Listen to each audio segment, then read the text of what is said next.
മുഖ്യമന്ത്രിയുടെ മകന്റെ പേരിൽ ഇന്നത്തെ മാധ്യമങ്ങളിൽ വന്ന മനോരമ പത്രത്തിൽ വന്നത് ഞങ്ങൾ എല്ലാവരും അത് നോക്കിക്കാണുകയുണ്ടായി. യഥാർത്ഥത്തിൽ മുഖ്യമന്ത്രിയുടെ മകന്റെ പേരിൽ ED നോട്ടീസ് വന്നിട്ടും നാളുകളായി. അത് അദ്ദേഹം ഇതുവരെയും അവിടെ ഹാജരായിട്ടില്ല എന്നാണ് ഞാൻ മനസ്സിലാക്കുന്നത്.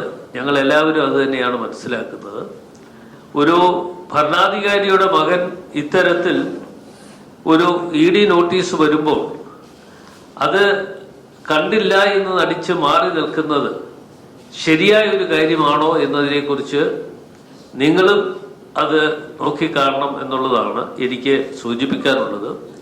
അത്തരത്തിൽ ഉള്ള പ്രവർത്തനങ്ങളൊക്കെ തന്നെ തീർച്ചയായിട്ടും എന്താണ് നടന്നിട്ടുള്ളത് എന്നതിനെക്കുറിച്ച് അറിയാൻ ഉള്ള ആഗ്രഹം ഞങ്ങൾക്കുണ്ട്. ഇതുവരെയും അത് പുറത്ത് മറ്റ് കാര്യങ്ങളൊന്നും തന്നെ എന്താണ് എന്നുള്ളതിനെ കുറിച്ച് പുറത്ത് ഒന്നും തന്നെ വന്നിട്ടില്ല.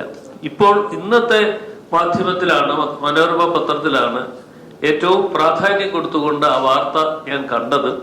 തീർച്ചയായും ഈ നോട്ടീസ് ഇവിടെ നൽകി എന്ന് പറയുമ്പോൾ ശ്രീ പിണറായി വിജയൻ 9 വർഷക്കാലമായി താമസിക്കുന്ന ക്ലിഫ് ഹൗസിന്റെ അഡ്രസ്സിലാണ് ആ നോട്ടീസ് വന്നത്.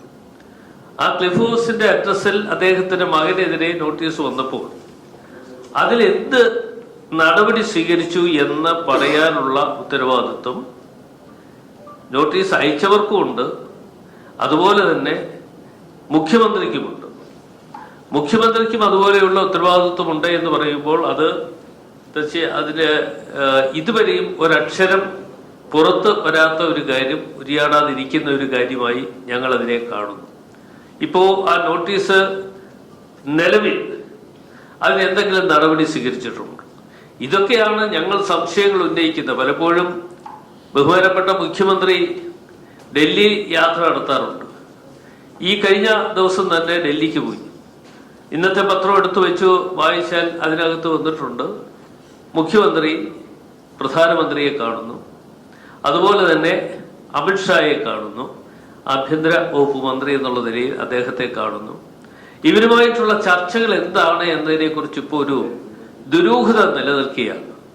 ആ ദുരൂഹത നിലനിൽക്കുന്നു എന്ന് പറയുമ്പോൾ മകനെ രക്ഷിക്കുവാനോ മകളെ രക്ഷിക്കുവാനോ ഒക്കെ ഇത് ഈ യാത്രയും അതിനുവേണ്ടി വിനിയോഗിക്കുന്നുണ്ടോ എന്ന സംശയം ഞങ്ങളെ സംബന്ധിച്ചിടത്തോളം ഉന്നയിച്ചാൽ അത് തെറ്റുണ്ടാകും എന്ന് ഞാൻ കരുതുന്നില്ല. അത്തരം കാര്യങ്ങൾ തീർച്ചയായിട്ടും ജനങ്ങൾക്ക് അറിയുവാനുള്ള ആഗ്രഹമുണ്ട്. 9.5 വർഷക്കാലമായി കേരളത്തിന് നേതൃത്വം കൊടുക്കുന്ന ഇടതുപക്ഷ മുന്നണി ഗവൺമെന്റും അതിന്റെ നേതൃത്വം കൊടുക്കുന്ന ശ്രീ പിണറായി വിജയനും അതിന് മറുപടി പറയേണ്ടതായിട്ടുണ്ട് എന്നുള്ളതാണ് എൻ്റെ അഭിപ്രായം.